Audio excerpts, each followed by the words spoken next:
Welcome to the Young Man's Guide to Life podcast, where we help you young adults live to your fullest potential.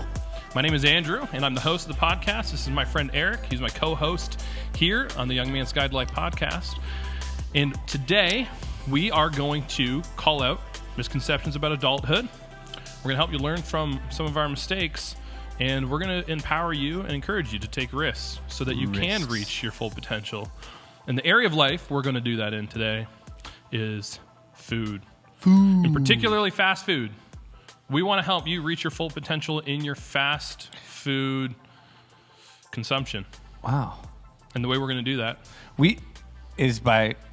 just so you know, we're running on the energy provided to us by Firehouse Subs. There's a plug right there. Thank you for the sponsorship, Firehouse Subs. You know what I loved about Firehouse Subs is that they make delicious sandwiches.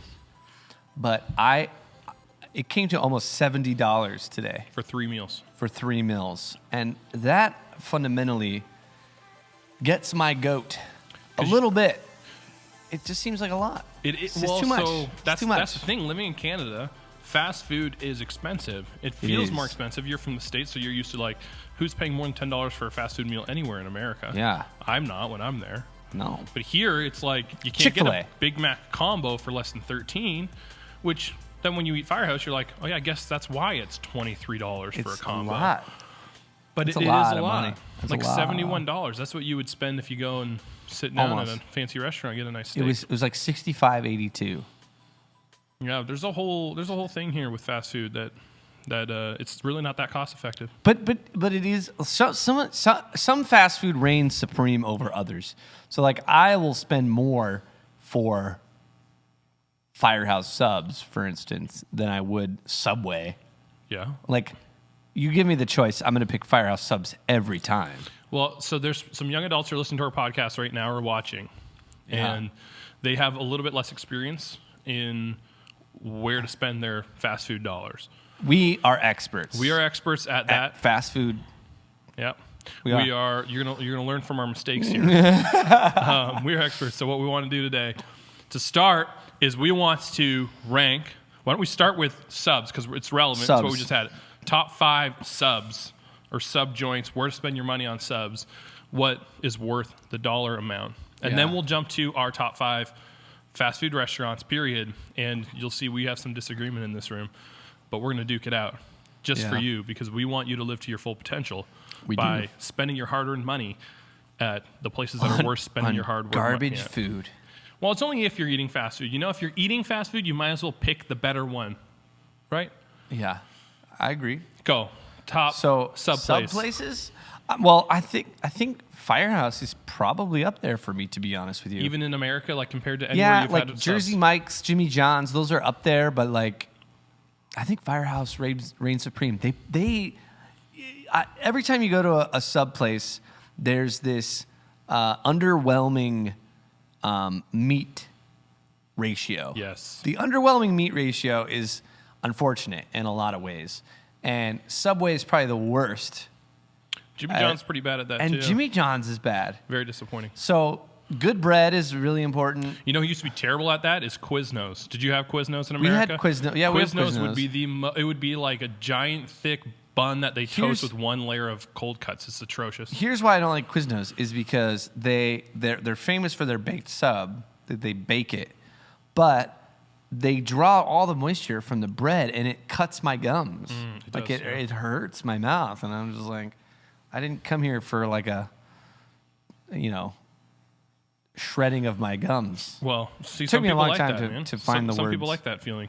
I guess. So you would say Firehouse is number 1 for you? I think I would. I can't think of anything that stands out, but there is a primary recency effect, that's going on right here. Is that I'm like currently digesting a really good Philly cheesesteak. You haven't felt the regret of it yet, so you're still on that. I'm still on the. I'm still riding the wave. I wouldn't disagree with you when it comes to subs.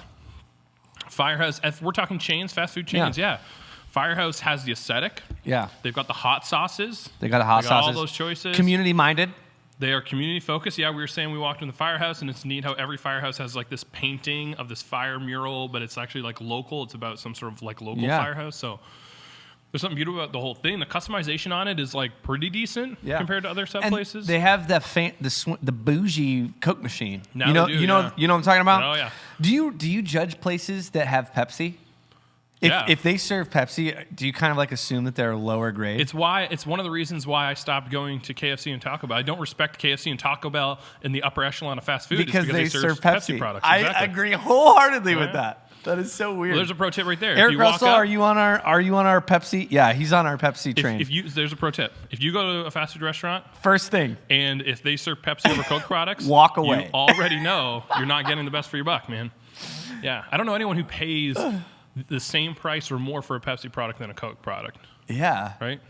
Yeah. It's just like if you're serving Pepsi, you're just not there yet. No. It's like you're still trying. You're like a fledgling. It's kind of a fledgling chain. If you're an NBA star and you're sponsored by Adidas, right? It's because Nike didn't sponsor you. Yeah, it's like right? you missed out. Yeah, so you're okay. Yeah, you can have a cool shoe and whatever, but you didn't get the big deal, right? So you got the. I'm second wearing guy. Adidas right now, but I actually dig these sneaks, my friend.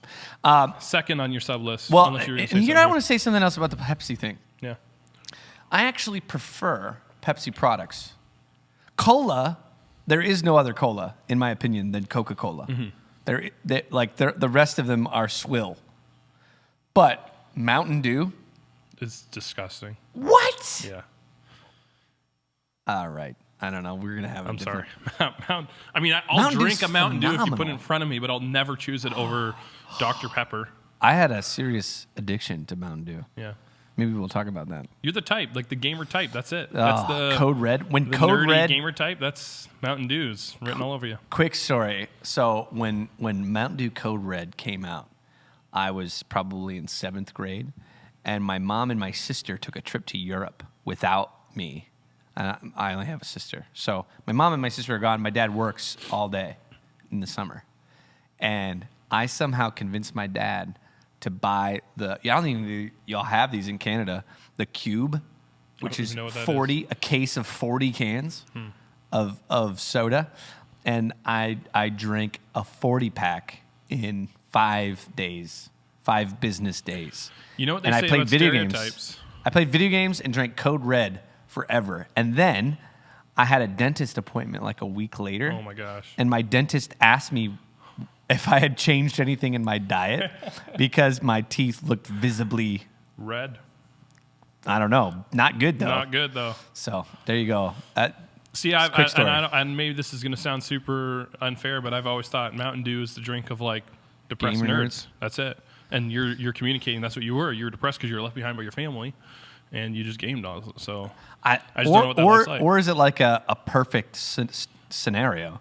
I don't look back at those times missing my sister and my mom. I look back at those times thinking, remember that time when I crushed a whole cube of Mountain Dew Code Red, and then I like high-five my friends. That's how I think of it. Right. That's good. That's redeeming the past. But you should regret that. There should be some regret. Yeah, You don't have. Yeah, your moral compass is failing you if you don't have some regret with that. No, that's true. Okay, so beyond subs, what are your top Firehouse. 5? What are your top 5? I would say Firehouse is up there as the top. Okay. Yeah. Restaurant chains in general. Oh no, I'm talking subs. Okay, all I'm right. talking subs. The tough thing is once you get to like, I think Jersey Mike's would be number 2, but we don't have Probably Jersey up Mike's in there. Canada, so you don't Yeah, really. you do. Do we? I Where? think you do. I don't think I've ever seen it here. I think there's one by the Costco in Cambridge, or is it Kitchener? I think it's Kitchener. Well, I wasn't familiar with that. The only think Jersey there Mike's is. I've ever had is in the States. I think that's it.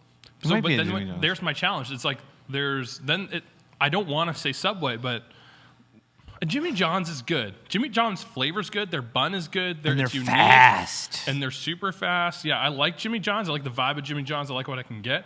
But the whole like non-customization of Jimmy John's, the whole like you order it, you get it, and they wrap it up tight, and it just bothers me and frustrates me a little bit. They were the first to do the unwich, the sub-free, or the bun-free, bunless sandwich. The unwich, yeah, they used to call it. Huh. So they were the one that first. So people here's did something it. for you as a non-Canadian, Mr. Sub. Have you ever had Mr. Sub? I don't think so. Mr. Sub is a Canadian sub restaurant. Is it like Mr. Hero? I don't know what Mr. Hero is. It's a American sub place. But it's like it used to compete with Subway, but now they're dying, and the reason they're dying is because they suck. They suck. I don't know anyone who's ever said, "Guy, we got to go to Mr. Sub." It's like Mr. Sub's like, "Oh, there's only a Mr. Sub around. There's not a Subway." Yeah. But that's sad because I grew up on it, and Canadian, like I want to support the local guys, right? Homegrown. But half the sandwiches I've ever had from Mr. Sub are stale. So they're at the bottom of my list, basically. Yeah. And if you're ever That's driving good to around know. and you see a Mr. Sub, you're like, oh, I'd like a sub, a sandwich or something like that. See Mr. Sub, make sure you Google if there's a Subway closer or as close or at least within driving And if you distance, have because you probably no just want other to turn options. around and go there. There's a place in the States called Blimpie. It might just be regional from Ohio. And it was kind of like that. It was like legit back in the day and then got worse and worse and worse. And now no one goes there. So Firehouse Subs, it's growing here in Ontario. It wasn't as popular that long ago. Now it's growing like crazy. They're all over the place. There's one like 5 minutes from us now, which is legit. Yeah. So that's where you got to go for subs. What about fast food? Because I know we have some disagreement here. Well, give me your top 5. Top 5 fast food? Yeah. So when we say fast food, we have to make sure we define If that it can come to you in a drive-through. That's how I define in it. a drive-through? Okay. Yeah, That's fair. how I define it.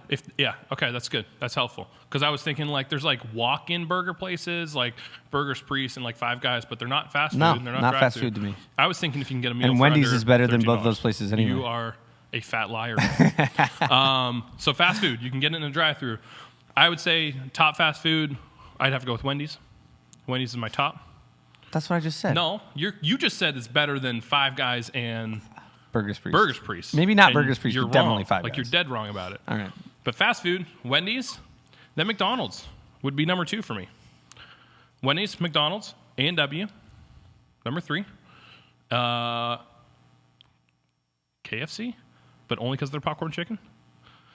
I don't even know. That's 4. What's my 5th? Struggling here. Wow. You don't have like another one? I can't say Burger King. That's the problem. I can't put Burger King or Taco Bell even on my top 5. Wow. So you're gonna abdicate your 5th position. I'll come up with it. What's your number 1? My number 1 is Chick-fil-A, ladies and gentlemen. Chick-fil-A. I'm a Canadian and we're in Canada, but they're in Canada now. You're They're right. in Canada. That's an Come oversight. on. You are right. You're absolutely right. That's my number 1. Wendy's number 2. Number 1 is Chick-fil-A. 100%. You're right. Then ours are going to be incredibly similar. I'm just not thinking about it because I'm not used to getting it here. But you're right. No. Chick-fil-A is the best fast food by far, anywhere, anytime. Yeah. Yes, you're right. It is, especially for breakfast. Go down to Yonge Street and get the Chick-fil-A. Is it on Yonge? It's on Yonge. It's Yeah. around, Yeah. It's right off if it's not. But go down there early in the morning, before 10, and get the chicken breakfast burrito because that is the best thing on their menu. What makes it the best thing on their menu? It's their chicken nuggets on a burrito with salsa, sauteed onions and peppers, and That'll do it. it might have egg on it. I can't remember if it has egg on it or not. Side conversation, speaking of Chick-fil-A and their nuggets, is the Chick-fil-A sauce the best dipping sauce any fast food restaurant does? Or do you have a better one? Do I have a better one? I don't think so. I think it's pretty pro that does McDonald's do this in Canada? McDonald's used to give out honey for their chicken nuggets, I think you can still ask which for it, is but nobody phenomenal. Which is phenomenal on a it's like a perfect storm. does. Anyway, So what would make your top 5? That's different than mine. Chick-fil-A. Okay. I would go A&W. No, I would go Wendy's. Sorry, Chick-fil-A, Wendy's, A&W, Taco Bell, McDonald's. That's what I would do. Taco Bell is up there only because it's the perfect meal for certain situations. So if it's like 11 p.m. and you're driving past and you see a Taco Bell, it's like a moth to a lamp. Like there's no way not to go. That's me with McDonald's when it comes to junior chickens and McDoubles. It's impossible not It's going. just like you get this sense and you just That's a compelled. very American thing, though, because Canadians don't feel the same way about Taco Bell, as Yeah. far as I know. Well, I think that has to do with a Canadian being a thoughtful people. Mm-hmm. They think about the food that they're consuming more than the American does. America, we celebrate the fact that it is garbage food, and we like it that way. Yeah.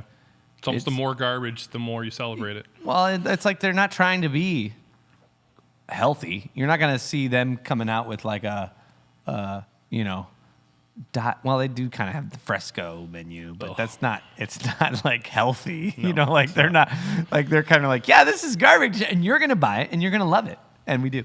So there's people who are watching who travel to the States. Do we have a pro tip if you're in the States and you can find one of these, where should they go that they can't get here? Ooh, that's good. My answer, go ahead. Chipotle in America is better than the Chipotles I've had here.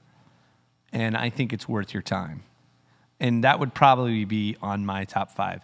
That would probably... There's no drive-through Chipotle, but yeah.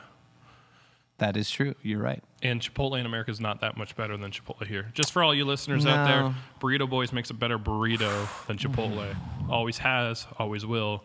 The bowls for Chipotle are better, but the burrito, Burrito Boys is better. The halibut burrito at Burrito Boys, there's nothing better than it. There's more options, but it's not better. Don't waste your time at Chipotle if you're getting a burrito. Wow. If you're getting a bowl, go to Chipotle. Not a burrito, though. Wow. You ever had the salad? Salad's pretty good at Chipotle. It's just like on lettuce, right?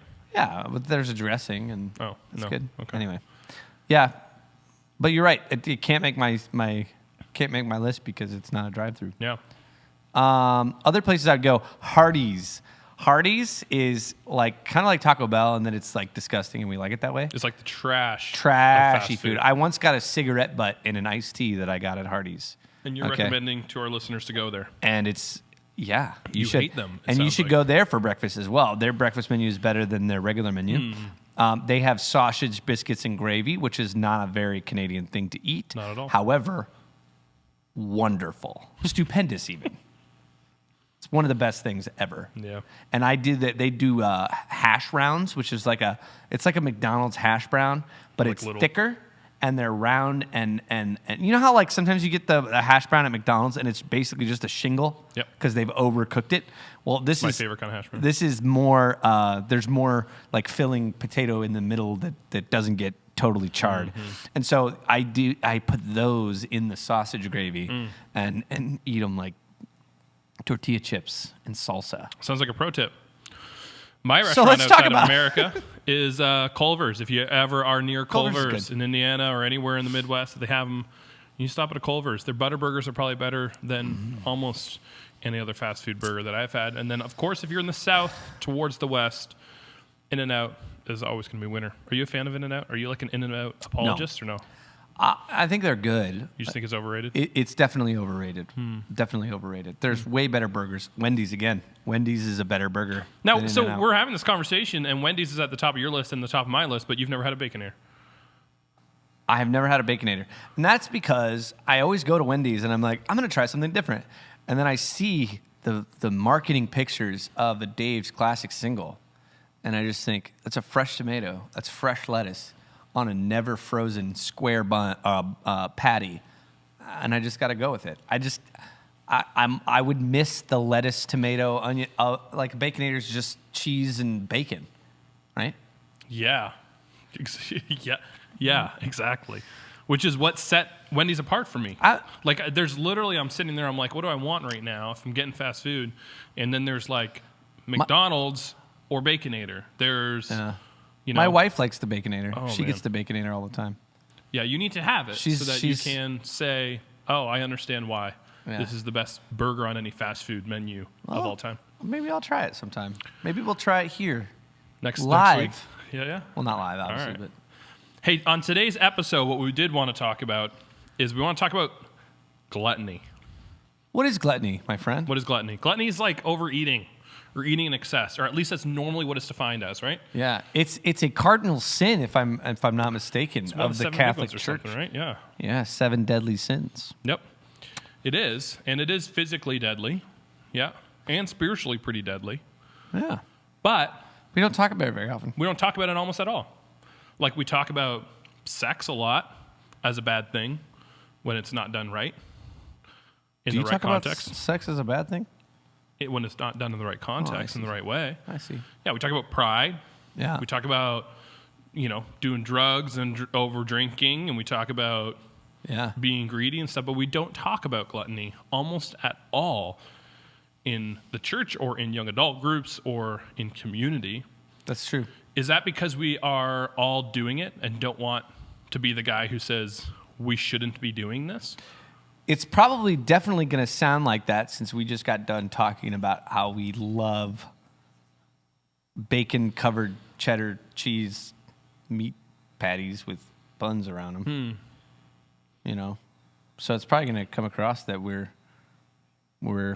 guilty of this, and we're not small men. No, we're not. But So- we're guilty of it, but we can talk about it still. And maybe we I actually agree. should. Maybe I'm more guilty of it because it's not talked about enough. Well, I think what's funny about gluttony is that people do kind of associate it with a weight problem, and it's really not that at all.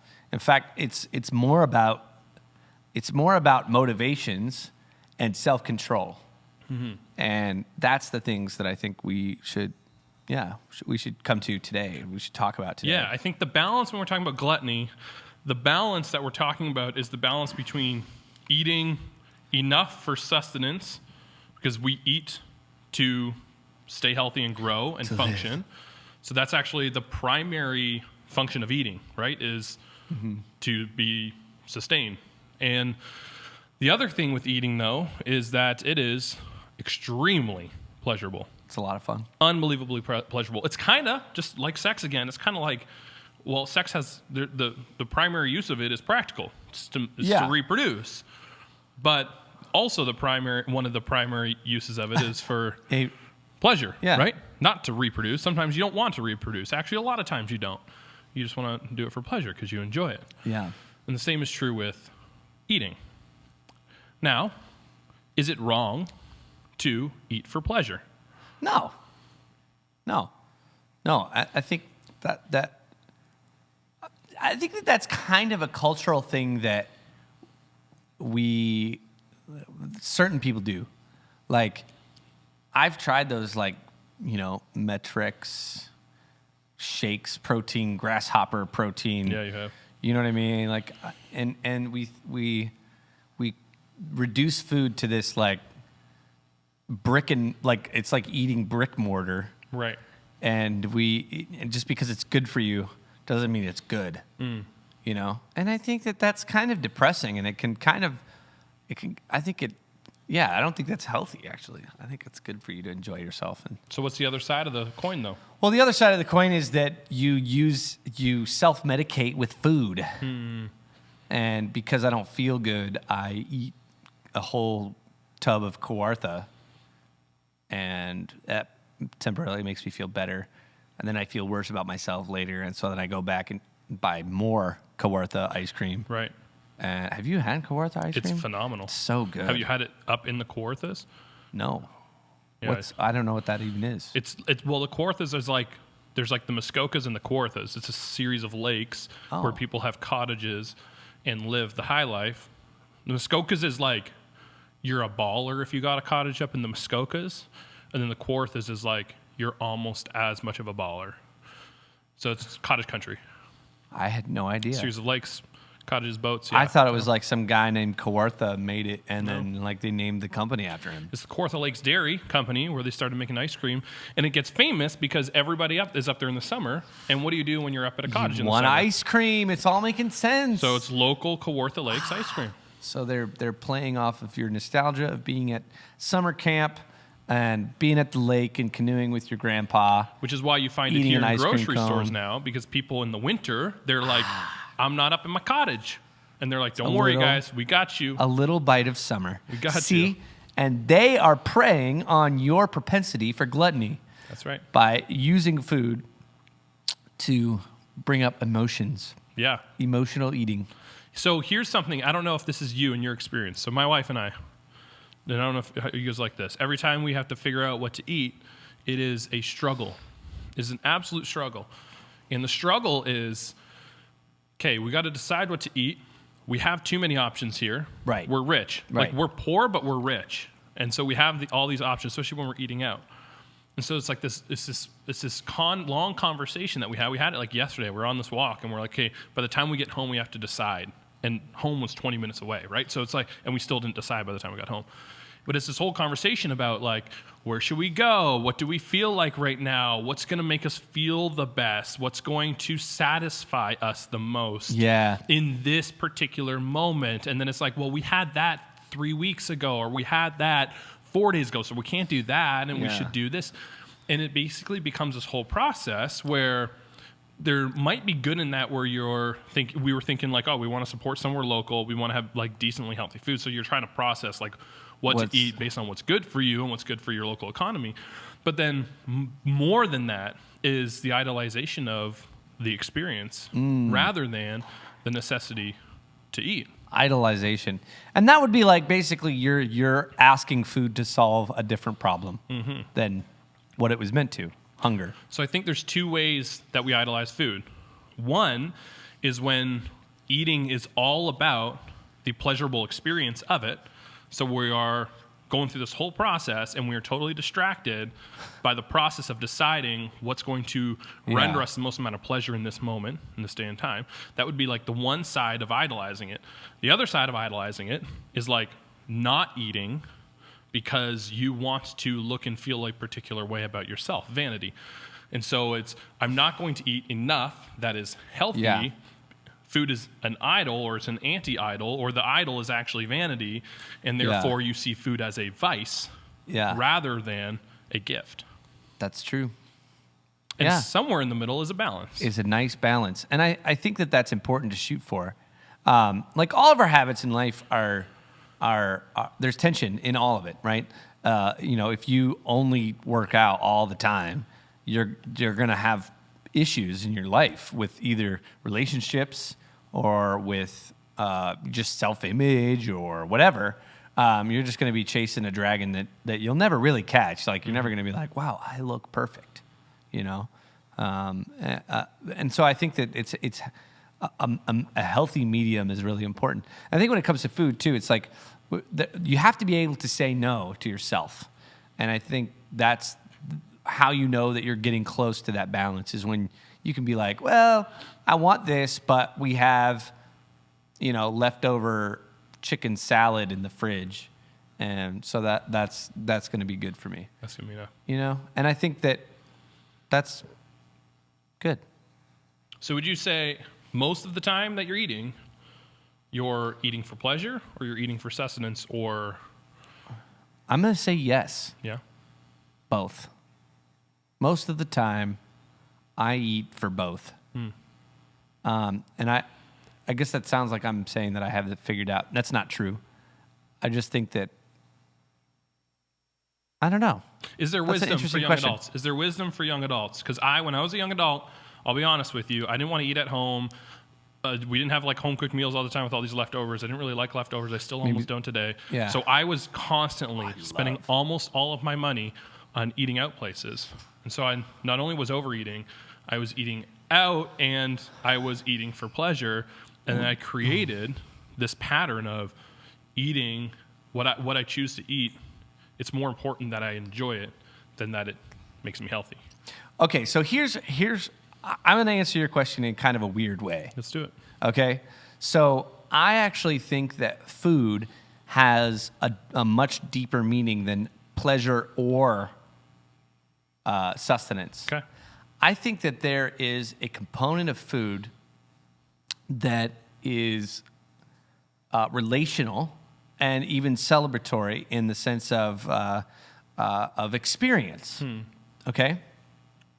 If I have a mediocre meal but a great time, I'm happy and satisfied. Mm-hmm. If I have a great meal and a bad time, it's not. You know what I'm saying? It's like it's fine, but it's not the same. I think that food somehow brings together several aspects of our life and fuses them in a way that nothing else really does. Like, have you ever had a really, really good friend who you never had shared a meal with? Wow. Shared a meal with. Yeah, no. Not unless they're just an online friend. Yeah. Yeah, but that's the most natural thing to do with a friend is eat with them. Yeah. Otherwise, then it doesn't feel like a real friend. The statistics are in. I did personal research, and 93% of all first. I didn't really 93, but I was saying most first dates are food. Yeah. Or What else any do you date, do? really. What else would you do on a first date but eat dinner somewhere? and a movie? Yeah. It's shared experience, and I think that sometimes like I think sometimes we simplify things when the variables are different. And so I think that when it comes to food and our idolization of food, I think sometimes we're actually chasing relationship or community, but because we're not in that, something in us links the two together, if that makes sense. And so like the times when I make the worst choices as far as food goes is when I'm alone and emotionally exhausted or whatever, or I'm craving community or whatever. And it's sort of a fix because for me in a different way, in an unhealthy way.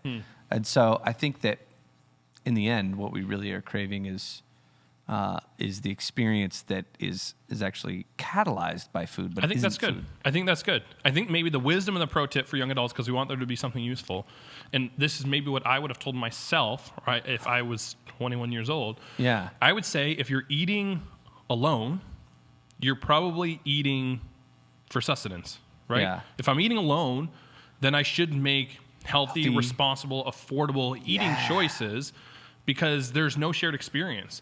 Yeah. And if I'm eating for pleasure alone, other than the odd occasion, then it's probably has a hold on my life. It's probably an idol. It's probably That's gluttony. good. But food is meant to be shared in community and is meant to be enjoyed together with other people. And so the example of that is stopping at McDonald's at 11 o'clock on the way home. If I'm stopping just to shove that food in my mouth and go home to my wife and not share that experience with her, then I'm probably just an idolater who is eating excessively and I'm a glutton. But McDonald's at 11 o'clock might be okay if it's I know my wife would enjoy it. We would lay there, watch a TV show, enjoy our junior chickens. Yeah. Then it can be an okay experience. It can't be that big of a deal. It may not be that bad. Yeah. If it's for a shared experience together. Yeah. And your health's not at risk. I think that's an obvious caveat. Like you don't want to do that every single night. Even with your wife. Yeah, you're not, because then it's not a shared enjoyable experience. It's a communal codependence habit and pattern that's not good for you. Yeah. No, dude, I think that's some legit stuff right there. You think that's good? I do. Okay. I was a little surprised that you sounded so smart there. Yeah, pulled that out of somewhere. That was good. That's an incredible thought. I'm going to gnaw on for a while. Is that idea of like if it's not. The Bible actually talks about this because I've always been fascinated by this. One of the things that often happened in Hebrew culture was you would take an incredible amount of wealth, of money, like 10% of your whole year's income, or your total assets even, some interpretations would be, and you would throw a party buying whatever food you want, whatever drink you want, and you'd invite the pastor, which call us for real. if you're going to do this. But you would spend a huge amount of money just with lavish eating. And it was a celebration to the Lord. It was actually, it was worship. It was worship. And that there is something about food that catalyzes those kind of special experiences. And I think that if you can't cut loose and have those good times, you have a problem. Yes. If you're always chasing that and you think that eating McDonald's at 11 a.m. is that going to be that celebration or that thing that sustains you or fills you up, you're also wrong. Yep. Man, that's good. That's good. Well, there you have it. Young Man's Guide to Life. Boom. There's some pro tips for eating gluttony. We gave you some fast food recommendations, and then we told you do it with a friend. Do it with a friend. If you're going to Firehouse, don't go alone. That's right. Go with a friend. It'll cost you $70, but if you don't have food prepared and you're doing it alone, go to Freshie. Go to somewhere healthy. Go to somewhere where there you go. It's still enjoyable, but it's really to make you get the right amount of food and feel good about it. But if you're eating with a friend, it's okay to enjoy it. You're actually made for that. Man, I learned something today. This Young Man's Guide to Life. There we go. Next time on Young Man's Guide to Life.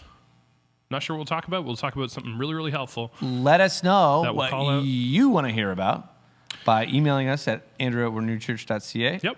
Erik@renewchurch.ca. and let us know what kinds of things you would like to hear us talk about. And in case any of you are wondering, we are still in the COVID experience.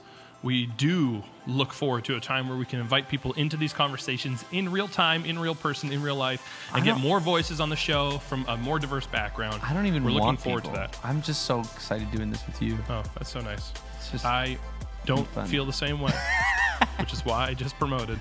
We'd like to get some other people on here, and we will. We promise that when we're allowed to do that. We'd love to spread the conversation around and hear more voices. So thanks for joining us on the Young Man's Guide to Life podcast. We look forward to engaging with you again. Oh.